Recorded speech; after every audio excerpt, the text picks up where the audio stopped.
Hello again, ladies and gentlemen. This is James Steiner, and I am back in Sakura spirit.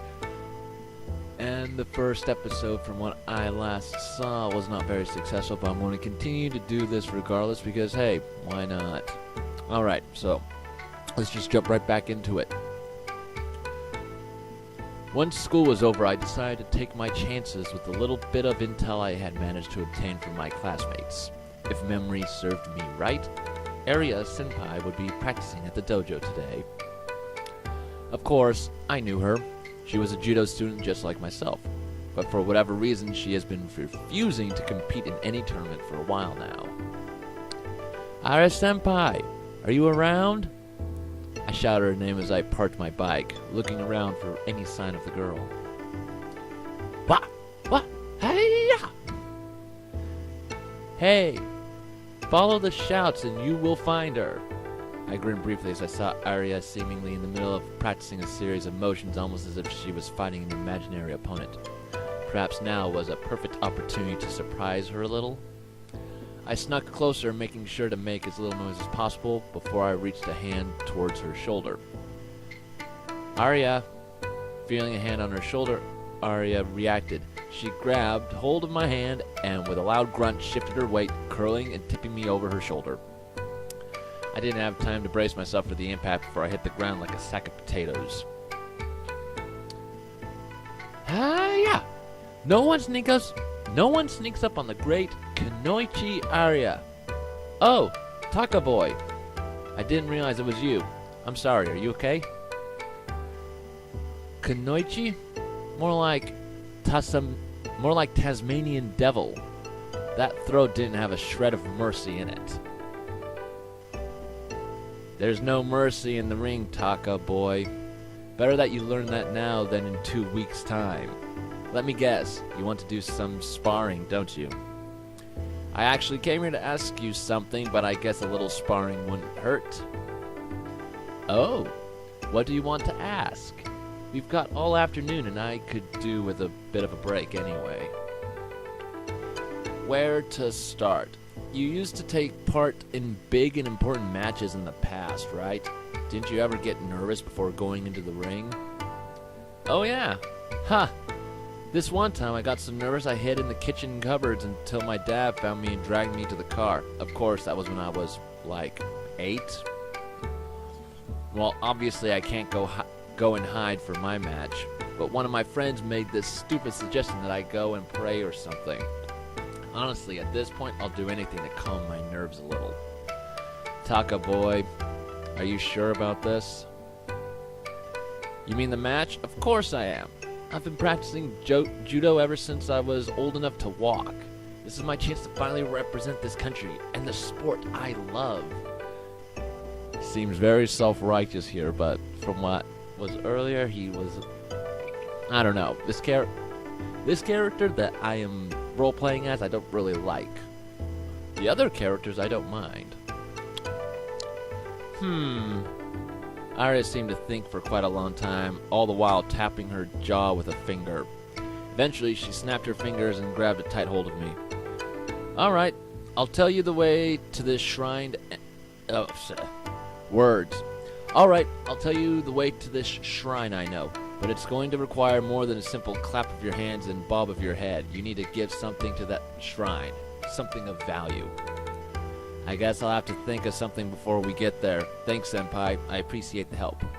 We? Oh, no, Taka Boy. I'm not going with you. I've got training to do. Besides, you've got to take this step yourself. I can draw you a map and show you an easy way to get back here, but you'll be on your own. Okay, stereotypes galore. Jeez, this story is so predictable, but at the same time, I'm intrigued. You're not tagging along, not even for a little while? Afraid so, Taka Boy. Let me just grab some paper. I'll draw that map for you. After Arya's return, quick preparations were made, and I followed the directions noted down on the map. Surprisingly, it wasn't all that far. However, the hint on how to find my way back, in case I got lost, was a bit sketchy. Just look down and you'll be able to see the roof of the dojo from anywhere on the hill. Well, that was kind of a quick shift. I've only got a couple more minutes. Let's go a little further. The forest near the dojo was my first challenge to overcome. A narrow path coiled along the trees, and nearby was the river Ichikawa's sister had mentioned. I followed Arya's scribbles with a bit of skepticism, but after an hour or so, I finally arrived at the supposedly legendary shrine. Whoa. The shrine itself seemed surprisingly well maintained despite being in the middle of nowhere. It made me wonder if someone could be secretly living there. Perhaps some secret martial arts master? Again, his... yeah, sure, he likes judo and all, but that seems kind of very self-centered, like he could use that to his advantage, and I think that's exactly what happens. Let's continue. The thought of a hermit living in hiding within the shrine in order to prepare himself for an upcoming battle between good and evil started to dwell in my mind. I guess it's too good to be true. I sighed in annoyance at the fact that, aside from the shrine itself, the grounds surrounding it seemed completely abandoned. There was no way anyone could be living there. For the time being, I decided to focus on the reason behind my visit. It only took a few moments before I gathered the courage to approach the building. Once inside, I found a rather fancy-looking altar of sorts at the back of the room. Okay. Why is the music so upbeat? I mean, just listen to this.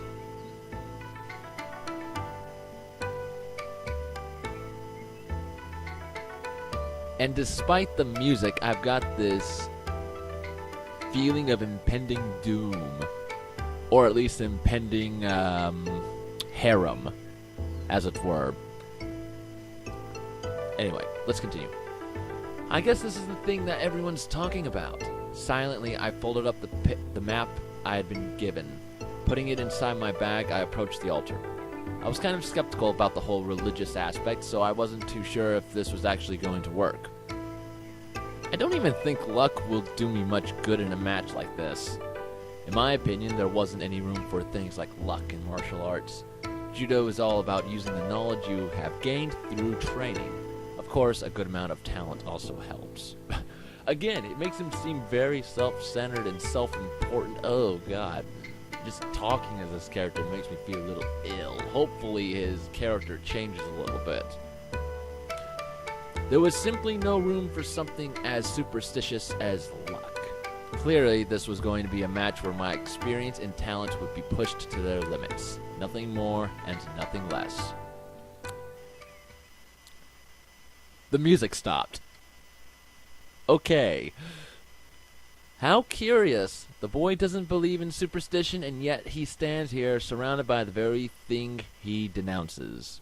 Upon hearing the voice, I looked around trying to find the source, but there was no one to be seen.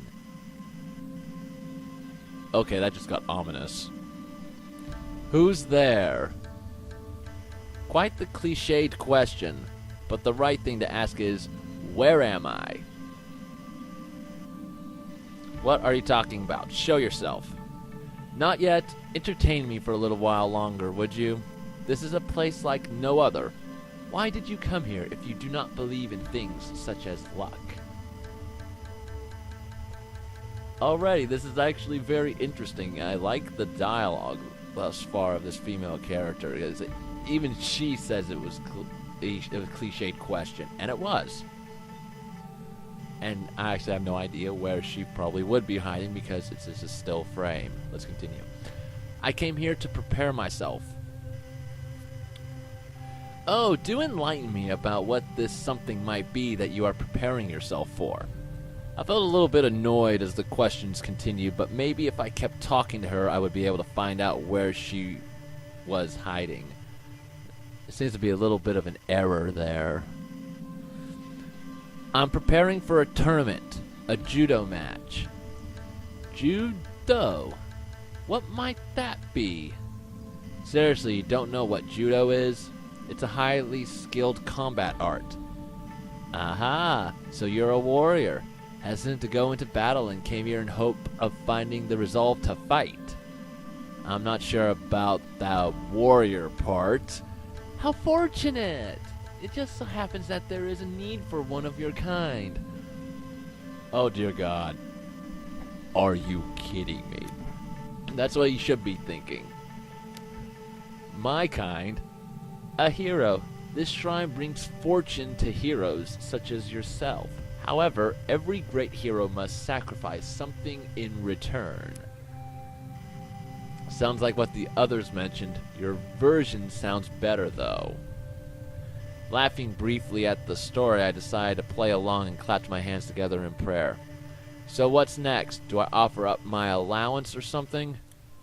Don't be silly. Money is of little importance to a hero. For you, the sacrifice will be something of much greater value. I will be looking forward to seeing what destiny has in store for you.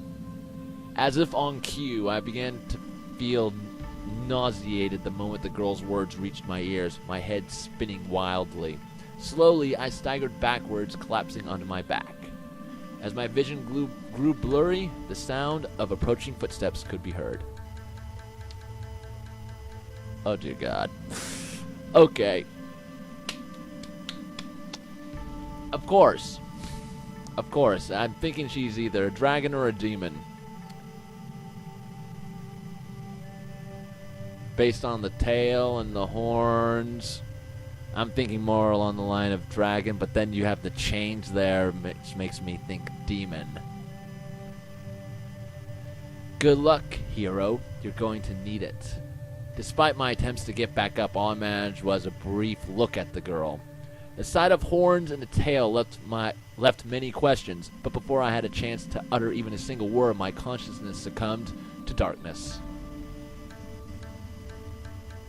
And I think that is the perfect place to leave it off for right now.